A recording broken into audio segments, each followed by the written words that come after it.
Hola, so.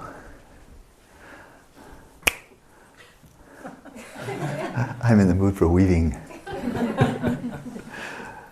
Let's weave. We're returning to the topic of loving kindness. We should never leave it.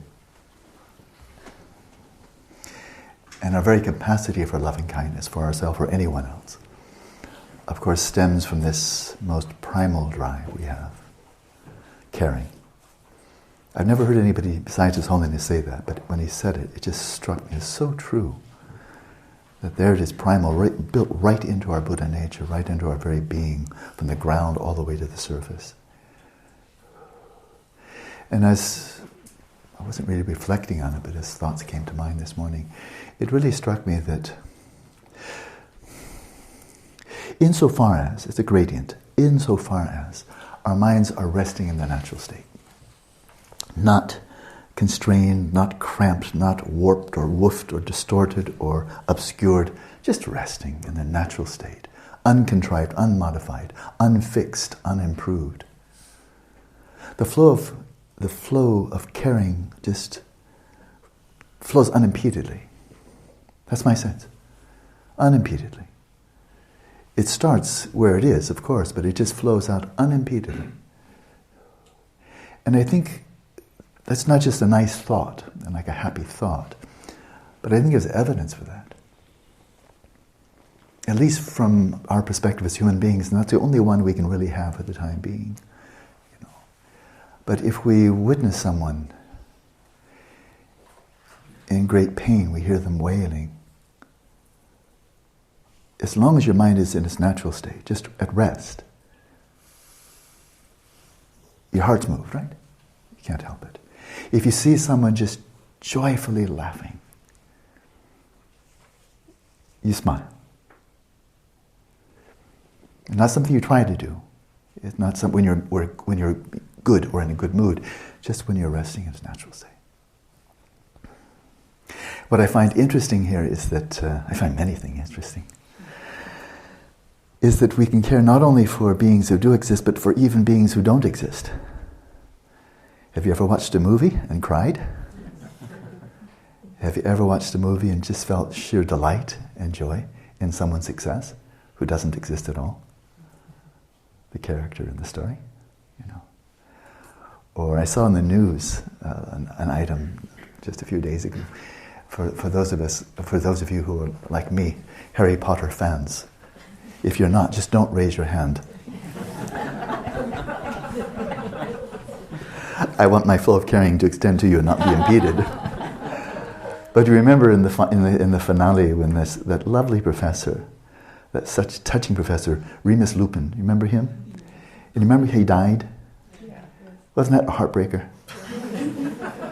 I mean, he was so sweet, apart from the moments when he was a werewolf and wanted to rip the guts out of everybody. When he wasn't in a bad mood, when he was in his natural state and not under the grip of this werewolf mental affliction. He was just an incredibly sweet and endearing character, wasn't he? Very lovable, right? And so when he died, it was quite sad. And even J.K. Rowling commented recently, this was a news item, that she regretted killing him off. Now you regret. It's a little bit late, J.K. You killed him. And I liked him so much. And he never got to see his children. So there it is. So the prospects look really good for immeasurable loving kindness and for great loving kindness. And since this is our prime motive, our prime impulse, it looks really good until the plot thickens. And we see that this impulse of caring, which just naturally extends in all directions evenly, does get blocked. Barriers come up, right? Barriers of my side and his side. Not too many people felt a great deal of remorse when the one who must not be named died. It's kind of like...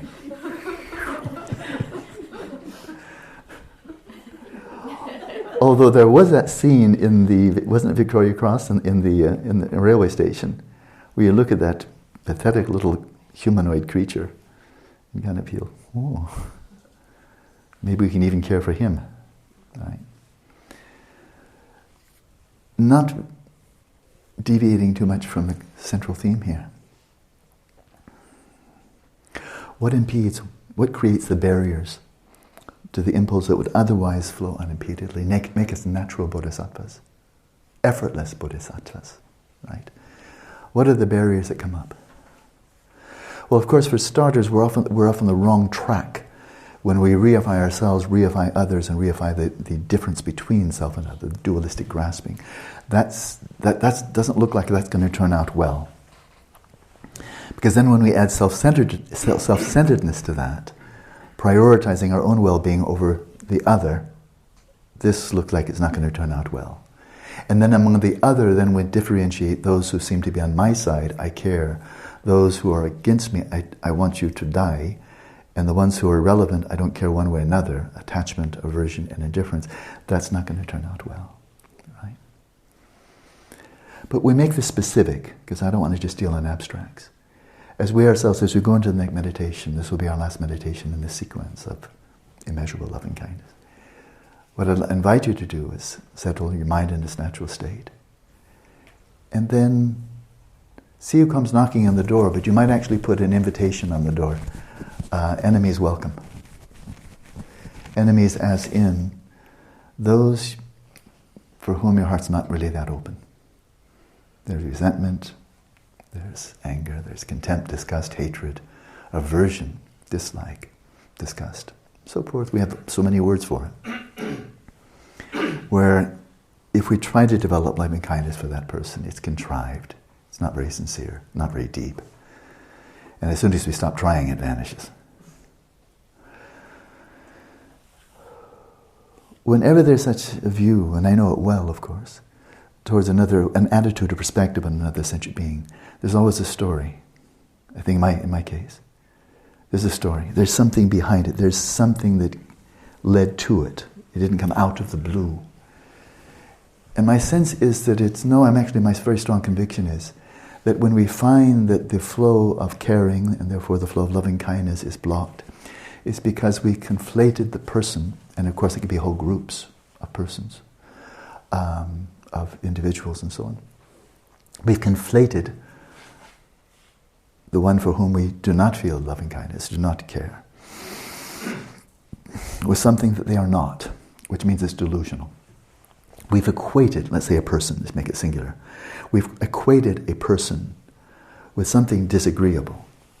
Their behavior, their attitudes, how they've treated us, how they've treated other people that we care about. We may have equated them with their appearance, with what they say, attitudes they've expressed. And we just find that we can't love those attitudes, the behavior, the appearance, the words, and so forth, and feel we somehow should. And the answer is we shouldn't. We have no need to. There's no need to develop loving kindness for behavior. Behavior is not sentient being. There's no need to develop loving kindness for anyone who's not a sentient being. Behavior is not a sentient being. Physical appearance is not sentient being. Speech, not sentient being. Attitude, not sentient being. Bigotry, hatred, crudeness, self-centeredness, all the things that we deplore, none of them are sentient beings. So why should we even bother to even think about cultivating loving kindness for such? Bodies are not sentient beings. Institutions are not sentient beings. Parties, political parties, and so forth are not sentient beings. Right? And so we shouldn't try to do what we don't need to do anyway, and which probably is impossible, and would be misguided if we succeeded. But rather just love sentient beings. And this is wisdom from Paul Ekman, who's not a religious man, but a very fine man and an extremely astute scientist. He's speaking straight, that's just a straight affective psychology, and one of the world's best. He said, one of our fundamental errors is to conflate behavior with people, and then have emotions towards a person triggered by the behavior, conflating the two. Basically what we're doing is, we're designating a person on the basis of behavior. This person is a bigot. This person is evil, this person is greedy, this person, and so forth and so on. Okay? If you want, that's what you want to do, you can. There are greedy people, there are evil people, malevolent people, that's true. If that's what you want to do, right?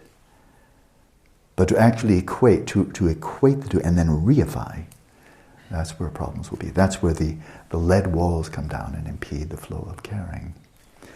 But again, in our own, keep it coming back personally. The caring is for sentient beings.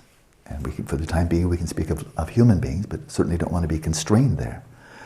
But as we look at our own personal history, and people who may have treated us badly in the past, and very hard to let go because of what has been done in the past. It's very easy then, and I'm going to invite in some guest speakers this morning. It's very easy when we view a person with whom we have some history, and we have certainly history with a lot of people, it's very easy to have the sense that our view, our appraisal, our take on that person is the one and only right take, that it's objectively true. Especially if we can find somebody else who agrees with us. We look for that, don't we? When we make an evaluation of the person, something negative, we say, "Don't you agree, Claudio?" And Claudio, yeah. Oh, that's true. Let's make it third person. Lim, don't you agree? Yeah. Okay, third person, we're done. Third person perspective, it's a scientific conclusion. I got 3 people on my side. I don't care how many. There we are. That's what we do. And William James comments here, and I'm quoting him again. Everyone, he says, quote, is prone to claim that his conclusions are the only logical ones, and that they are necessities of universal reason, as I see everybody sees, as I evaluate everybody sees. That they are necessities of universal reason, they being all the while at bottom accidents more or less of personal vision, which had far better be avowed as such. Not bad, huh? Not bad. So as we attend to others, we bring them to mind, as we'll do shortly, but we'll definitely go on a bit longer this morning. As we settle the mind, just see who comes knocking at the door.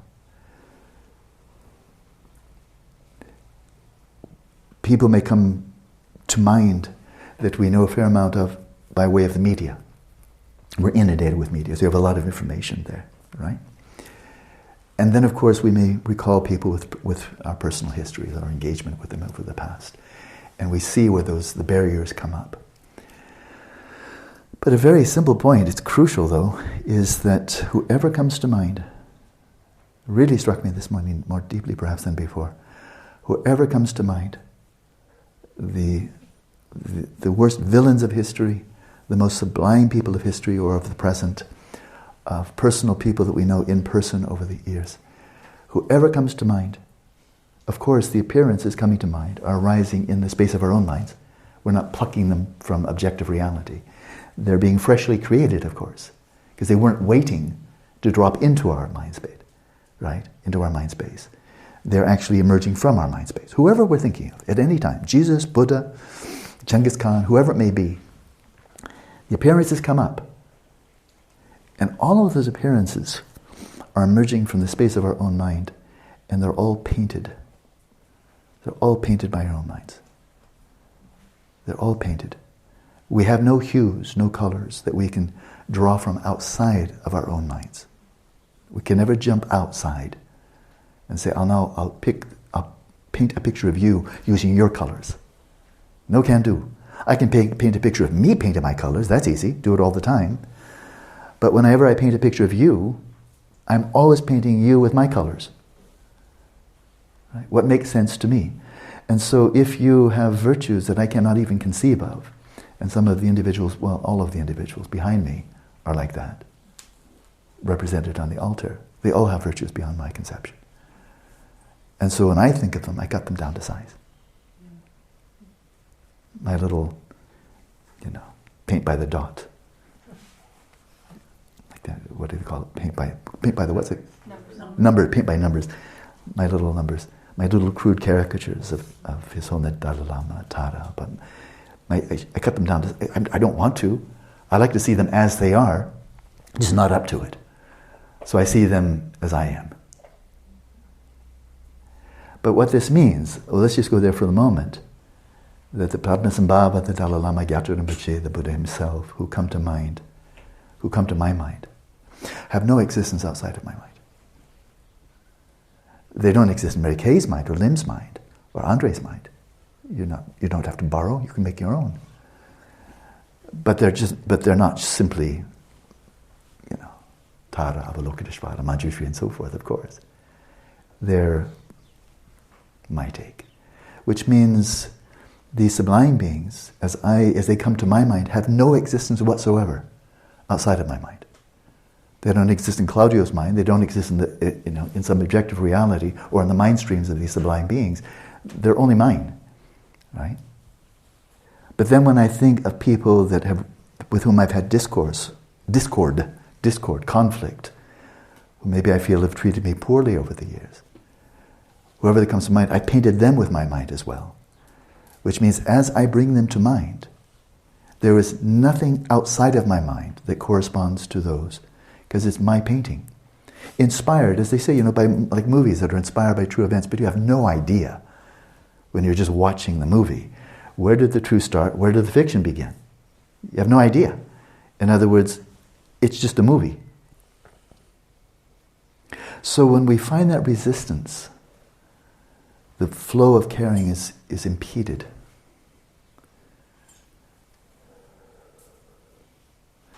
It's impeded because we're reifying the people who come to mind, who in fact don't have any existence outside of our minds. And that blocks. And so much of this is based on history. That is, when we've known people, maybe it's just one encounter, or maybe it's people we've known for years, and just time and time again they've brought us grief and misery, and they've treated badly, been dishonest, exploitative, and so forth and so on. There are people like that, yeah? And it's very easy on such occasions to look at our histories with other people and think, this is the one true story. It's my story, I got it right. This is what happened. Would you like me to tell you what happened? Would you like me to tell you how this person has interacted with me? I'll tell you the truth. I'll tell you the truth. I'll tell you my story. I'll tell you the history that I have with such and such a person. And so it's quite obvious then at that point that we should really invite in two guest speakers, Stephen Hawking and Thomas Hertog. I mean, quite obvious to bring in quantum cosmology. So, and this time I'm going to quote them directly, because I get tired of paraphrasing. I like to, in their own words. So in their paper, it was a very technical paper, but I scanned through until I could find a sentence or two that I could understand. And then I quote verbatim, okay? So it's what they really said, and not me. So here's what they say. The bottom-up approach to cosmology, and that is where you just take your history from reality itself, bottom up. You go back and you ask what happened at the time of the Big Bang, and you reach back 13.8 billion years, and bottom up, you pull that out, and then you'll tell your story based upon how it all began. Okay? Or similarly, because I want to relate quantum cosmology with loving kindness, you go to your relationship with a person where the relationship may be just fraught with discord and animosity and resentment and so forth, and we'd like to go back and just take the beginning and then tell the story from the beginning. That would be cool. That's bottom-up cosmology. That's bottom-up personal history, right?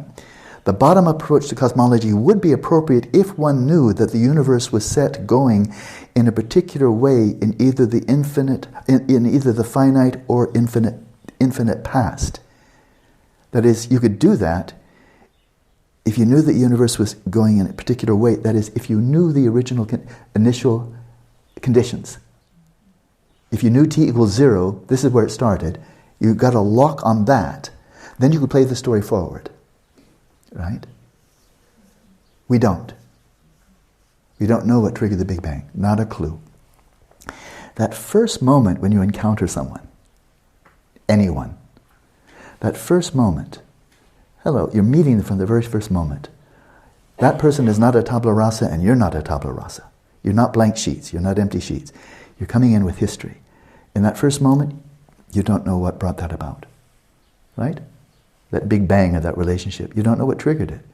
You don't know what that person brought to it. You don't know what you brought to it. It's like Big Bang. It happened, but you don't know what brought it about. However, in the absence of such knowledge of what were the initial conditions that started the universe or a personal relationship, in the absence of such knowledge, one is required to work from the top down. And that is, you're making your measurements, your evaluations from the present moment, and from that perspective, that cognitive frame of reference, you're looking to the back. But all the measurements of you're making, all the assessments, all the observations, all your awareness of the past is based upon appearance in the present. Isn't that interesting? And that's true cosmologically, and it's true in an interpersonal relationship. So this is top-down. In top-down cosmology, the histories of the universe, histories, not one. The histories of the universe thus depend on the precise question asked. That is, on the set of constraints that one imposes. So you're poised here in the moment, in the present moment, and you're not prepared just to ask what actually happened. You have to ask a question. And it's your question. It's not God's question or nature's question. It's your question. And then to answer the question, you need to view in a particular way, not a generic way, but in a particular way. Right? The top-down approach we have described leads to a profoundly different view of cosmology and the relation between cause and effect. We think of cause being absolutely prior and effect being absolutely subsequent. In a very deterministic worldview, then the present is actually predetermined absolutely, frozen in concrete by the past. Many people still believe that. Everything now, this is a paradigm shift. This is really fundamental, what they're proposing. And this is quantum cosmology. And some of the brightest thinkers in physics are embracing this, Stephen Hawking being one. Top-down cosmology is a framework in which one essentially traces the histories backwards from a space-like surface at the present time. So we're not reconstructing. We think when you write a history or we tell a story, we think we're reconstructing what actually happened. Right? As if we can actually go in a time machine and pluck it, go back into the past and pluck that first moment and tell the story forwards. That's bottom up, but that never happens. The top down is you're not reconstructing a story, you're constructing a story based on your perspective in the present moment and then making it up going backwards. And making it up from your perspective, your cognitive frame of reference of the questions you're posing and the way you're looking. The no boundaries history of the universe, no boundaries means not locked into one absolutely true story. The no boundaries history of the universe thus depend on what is being observed. What are you attending to? For the moment, what you attend to is reality. Right? William James. William James meets Stephen Hawking. Stephen Hawking, William James. These histories of the universe depend on what is being observed, contrary to the usual idea that the universe has a unique observer-independent history. He's throwing that out entirely. And similarly, in our relationship with other people, we should throw out entirely as absolutely baseless, having no grounding in reality whatsoever, that there is a unique observer-independent history of your relationship with another person. That person doesn't have it, you don't have it, nobody else has it, and what you can be sure of is your different histories are different. That person's perspective on history is definitely, absolutely different and has no existence outside of that person's mind. And your version of history has no existence outside of your mind. This is in sharp contrast with the bottom-up approach, where one assumes there is a single history with a well-defined starting point and evolution. The repercussions of this is just absolutely awesome. And I think it's true. This is summed up by a science writer. But that was in his own words. I thought you should have his words. And here's a very astute summary of this. How you understand the past depends entirely on the questions you ask and the methods of inquiry you adopt in the present. Every possible version of the past exists simultaneously in a state of quantum superposition. We tend to think spilt milk, water under the bridge, and so forth, it's already happened, nothing you can do about it. And here, from the both the perspective of Madhyamaka, where time has no inherent reality, past, present, future have no inherent reality. They arise only relative to conceptual designation. And here, quantum cosmology, the cutting edge of 400 years of physics. All possible histories exist simultaneously in a state of superposition, potential. When you choose to make a measurement, and again the issue of choice is enormous here. When you choose to make a measurement, you select from this range of possibilities a subset of histories that share the specific features measured. That is, the history arises relative to your questions, your system of measurement, and the way you conceptually designate whatever comes up. The history of the universe as you conceive of it is derived from that subset of histories. In other words, you choose your past. You're not recreating your past, you're creating your past, but you can create multiple pasts, depending on the questions you pose now. So your past with the person who injured you, treated you badly, anyone for whom you find barrier coming up, it's based on it wasn't intrinsic. It wasn't from the very first moment, I hate you when I first see you. It grew up over a history. But that's only one history that gave rise to this negative result. Right? The negative result is, I don't care for you. But that's one that blocks our own hearts. So that wasn't a good story. Rewrite the story. There was no beginning anyway that you could trace forward. So from the present, ask different questions. Make different observations. And come up with another story, better story, that's equally valid. One that is conducive to your own and others' well-being, rather than destroying it.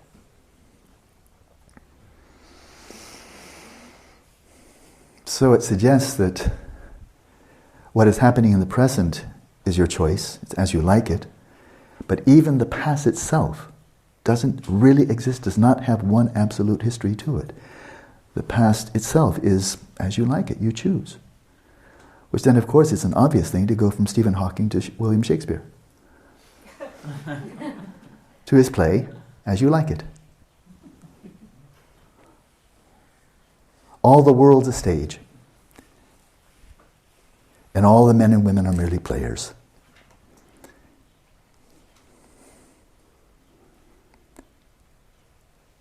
They have their exits and their entrances, and one man in his time plays many parts, his acts being 7 ages, and he lists the phases we go through. And the end of this soliloquy, last scene of all, that ends this strange, eventful history, is second childishness and mere oblivion, sans teeth, sans eyes, sans taste, sans everything. The movie's over. The show's over. That illusory display is over. From that, of course, we must go from Shakespeare to Shantideva. It's a natural segue. Guide to the Bodhisattva way of life. Direct quote.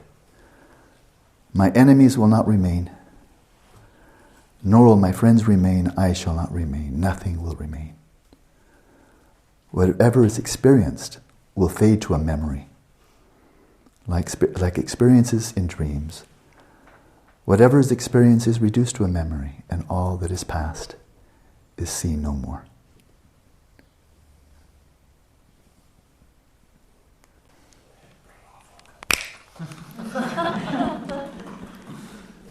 I must say I really enjoyed that.